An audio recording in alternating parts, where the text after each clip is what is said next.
Hello everyone, আবার চলে এসেছি নতুন একটা মিনি ব্লগ নিয়ে। এটা বুধবার দিন ও খেতে বসে গেছে, আর ওকে টক দই দিয়ে দিয়েছি, মাছ ভাত লাউ শুক্তো এইসব দিয়ে আজকে দুপুরে লাঞ্চ ছিল, সেটা ওকে খেয়ে গেল। তারপর আমি আমার মর্নিং টিটা খাচ্ছিলাম, মানে আমি একটা জল করে খাই সেটা খাচ্ছিলাম। তারপর দেখো বেরিয়ে যাওয়ার পর আমি টিফিন নিয়ে নিয়েছিলাম।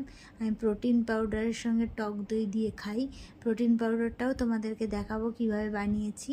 তারপর শারু স্কুলে গিয়েছিল, স্কুল থেকে এসে স্নান করেছে, এসে বদমাইশি করছে, আমরাও খেয়ে নিলাম।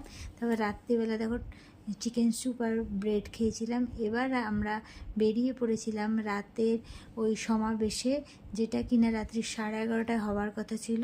ওইটা আমাদের মধ্যমগ্রামের অবস্থা দেখো, মধ্যমগ্রামের জনসমুদ্র হয়ে গিয়েছিল, এত লোকের লোকারণ্য ছিল, প্রত্যেকে যে যেখানে ছিল সবাই বেরিয়ে এসেছিল।